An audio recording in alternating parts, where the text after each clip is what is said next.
Hello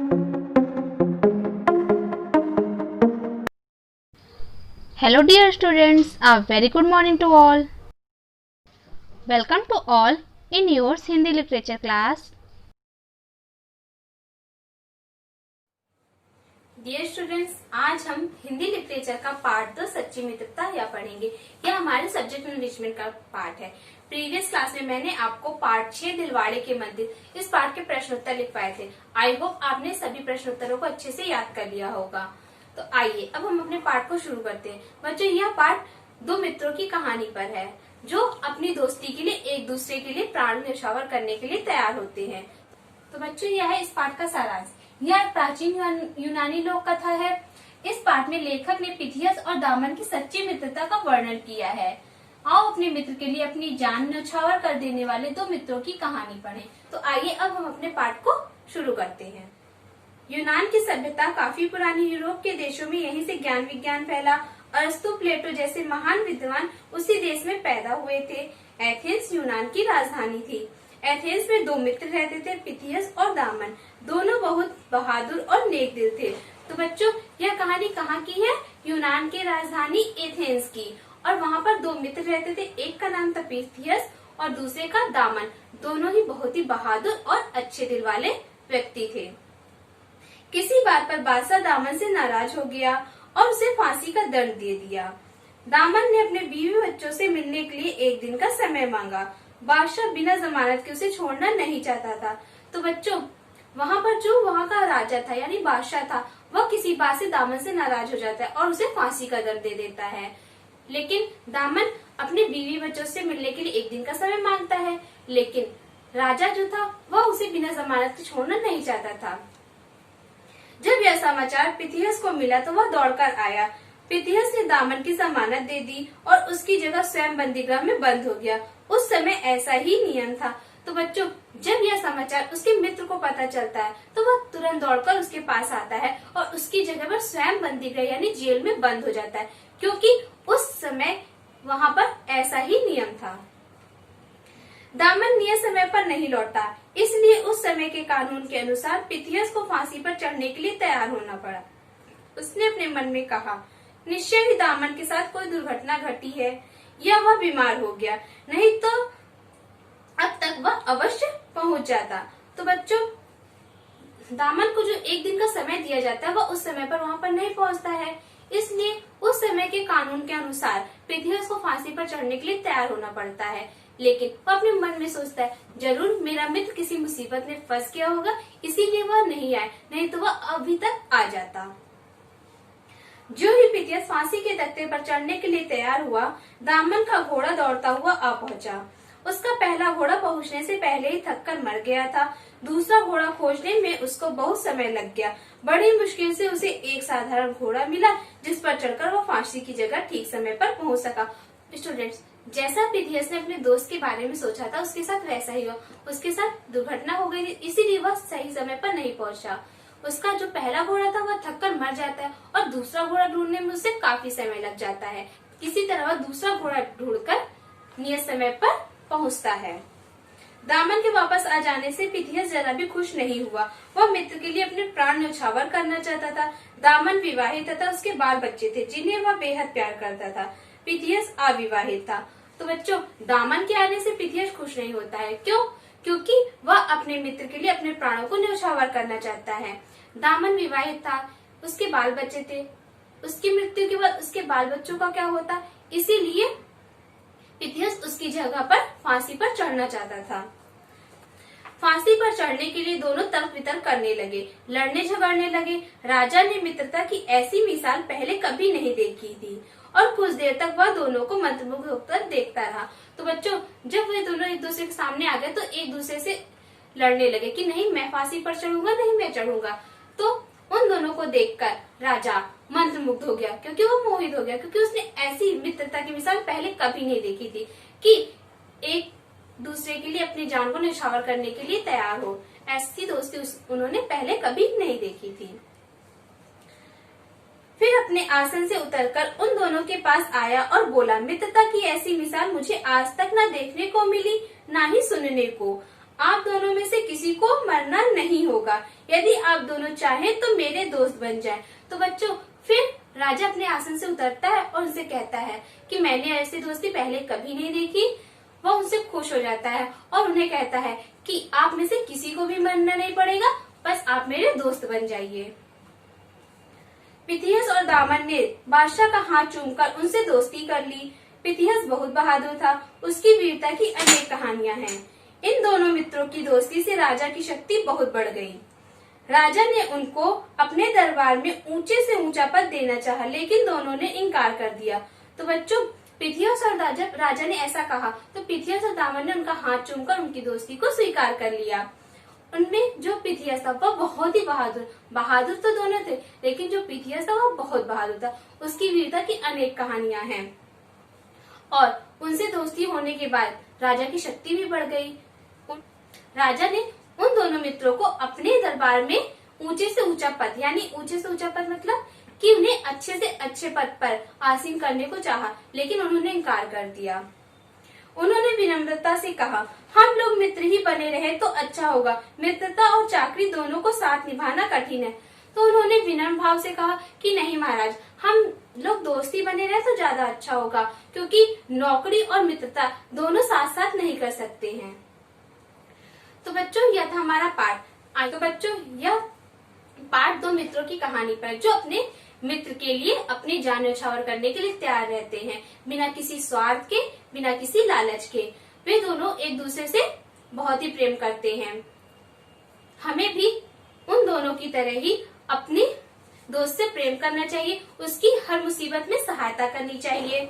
तो हमने इस कहानी को पढ़ा कि दोनों मित्रों ने अपने मित्र के लिए कैसे प्राण न्यौछावर करने के लिए वे तैयार थे। तो बच्चों आपको इस पार्ट में कोई भी क्लास तक नहीं मिलेगा, सिर्फ आपको होमवर्क मिलेगा। तो आपको सारांश क्लास और कॉपी में नहीं। इसके शब्द को जानते हैं। तो इसमें पहला है आपका विद्वान। विद्वान का अर्थ होता है बुद्धिमान। बंदीगृह, बंदीगृह का अर्थ होता है जेल। नियत समय, नियत समय का अर्थ होता है निश्चित समय। कानून, कानून का अर्थ होता है आपका विधि या फिर राजनियम, दोनों में से हम एक कह सकते हैं। दुर्घटना, दुर्घटना का अर्थ होता है अशुभ घटना या फिर विपत्ति, इन दोनों में से एक हम कह सकते हैं। न्यौछावर, न्यौछावर का अर्थ होता है हमारा समर्पित। मंत्रमुग्ध, मंत्रमुग्ध का अर्थ होता है मोहित। तर्क वितर्क, तर्क वितर्क का अर्थ होता है बहस।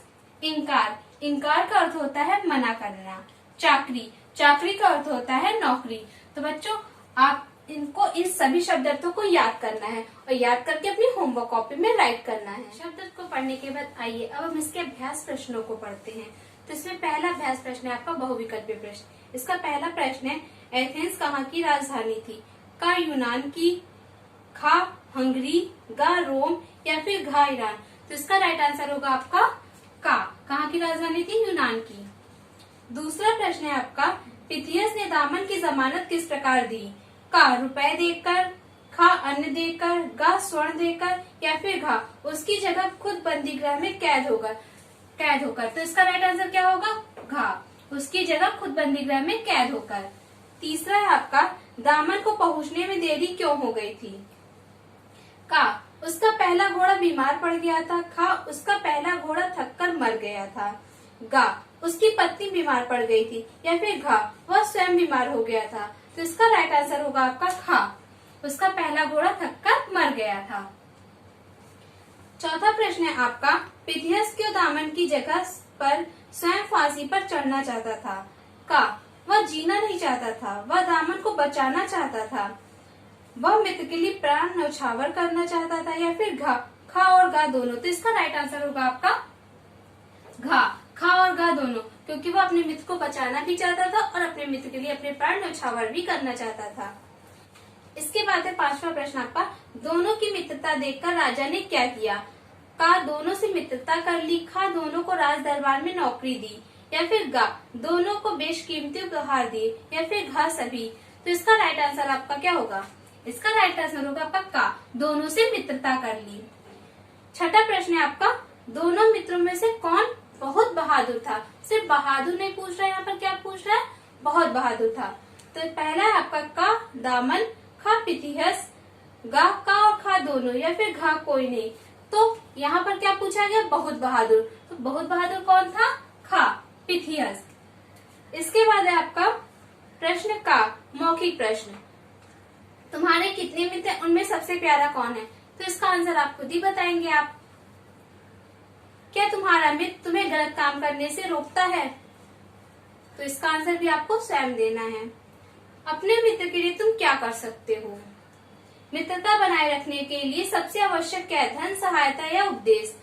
तो बच्चों, इन चारों प्रश्नों के उत्तर आपको स्वयं देने हैं। तो आप इन्हें अपनी होमवर्क कॉपी में राइट करके मुझे सेंड कर दीजिएगा कि आप क्या उत्तर देना चाहते हैं इन प्रश्नों के। इसके बाद प्रश्न खा, नीचे दिए गए प्रश्नों के उत्तर लिखो। तो बच्चों, इन प्रश्नों के उत्तर आपको अपनी क्लास कॉपी में नहीं लिखने हैं, आप अपनी बुक में साइड में लिख लीजिए, जिससे आपको इनके उत्तर पता रहे। सच्ची मित्रता किस देश की घटना है? तो बच्चों, सच्ची मित्रता कहाँ की घटना है, यूनान की। और यूनान के बारे में आपको 2 पंक्तियां लिखनी है, तो आप स्वयं लिखें। जैसे यूनान की राजधानी एथेंस है, इसी तरह आपको 2 पंक्तियां इसकी लिखनी है। दोनों मित्रों के क्या नाम थे? उनमें से किसे फांसी का दंड मिला? तो उनके दोनों मित्रों के क्या नाम थे? पिथियस और दामन। और किसे फांसी का दंड मिला था? दामन को। दामन नियत समय पर क्यों नहीं लौटा? तो क्यों नहीं लौटा था? क्योंकि उसका पहला घोड़ा थककर मर गया था। पिथियस और दामन फांसी पर चढ़ने के लिए तर्क वितर्क क्यों करने लगे? क्योंकि वह अपने मित्र को बचाना चाहते थे और अपने मित्र के लिए प्राण न्यौछावर करना चाहते थे, इसलिए वह तर्क वितर्क करने लगे फांसी पर चढ़ने के लिए। इसके बाद है 5वां आपका, राजा दोनों मित्रों से दोस्ती क्यों करना चाहता था? क्यों करना चाहता था? क्योंकि वह उनकी मित्रता को देखकर मोहित हो गया था। मोहित हो गया था या फिर मंत्रमुग्ध हो गया था, दोनों में से आप कुछ भी लिख सकते हो। 6वां है आपका, दोनों मित्रों ने दरबार में ऊंचा पद लेने से क्यों इनकार कर दिया? तो बच्चों, ऊंचा पद लेने से क्यों इनकार कर दिया था? क्योंकि मित्रता और नौकरी दोनों को साथ निभाना कठिन है, या फिर हम दोस्ती ही कर सकते हैं या फिर नौकरी ही कर सकते हैं, दोनों को हम साथ साथ नहीं निभा सकते। इसके बाद है आपका गा प्रश्न, किसने कहा, किससे कहा? इसमें पहला है आपका, हम लोग मित्र ही बने रहें तो अच्छा होगा। यह किसने कहा था?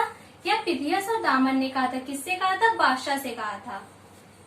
दूसरा आपका, यदि आप चाहें तो मेरे दोस्त बन जाए। यह किसने कहा था? यह बादशाह ने कहा था। और किससे कहा था? पिथियस और दामन से। इसके बाद घा प्रश्न, निम्नलिखित शब्दों के अर्थ लिखकर वाक्य बनाओ। तो बच्चों, यह आप स्वयं करेंगे, इन शब्दों के अर्थ लिखेंगे और उसका वाक्य प्रयोग करेंगे, और उसे मुझे आप होमवर्क कॉपी में करने के बाद ग्रुप में सेंड करेंगे। इसके बाद प्रश्न का दिए गए उदाहरण की तरह 4 वाक्य लिखो। जो भी पिथियस फांसी के तख्ते पर चढ़ने के लिए तैयार हुआ, दामन का घोड़ा दौड़ता आ पहुंचा। तो ऐसे ही आपको 4 वाक्य लिखने हैं। खा प्रश्न, विलोम शब्द लिखो। इसमें पुरानी का विलोम क्या होता है? नई। ज्ञान का अज्ञान। महान का विलोम तुच्छ। विवाहित का अविवाहित। दंड का विलोम पुरस्कार। निश्चित अनिश्चित। साधारण क्या होगा? असाधारण। मित्रता का क्या होगा? दुश्मनी। इसके बाद प्रश्न गा, नीचे लिखे वाक्य में प्रयुक्त क्रिया शब्द रेखांकित करो। तो बच्चों, आपको पता है ना, जिस शब्द से किसी काम के करने आने का पता चले उसे हम क्या कहते हैं? क्रिया। तो इन वाक्यों से आपको क्रिया को ढूंढना है, उसके नीचे क्या करना है? आपको अंडरलाइन करना है, यानी उसके नीचे आपको लाइन खींचना है कि कौन सा शब्द हमारे यहाँ पर क्रिया है। तो प्रश्न आपका गा, का और घा, यह आपका होमवर्क है। आज का क्लास वर्क है आपका पार्ट 2 सच्ची मित्रता। इस पाठ के अभ्यास प्रश्नों को आपको अपनी किताब में भरना है। आज का होमवर्क है आपका पार्ट 2 सच्ची मित्रता के अभ्यास प्रश्न। घा को आपको अपनी होमवर्क कॉपी में लिखना है और भाषा बोधन के प्रश्न गा को अपनी किताब में भरना है। Thank you students. Thanks for watching and always keep smiling and take care.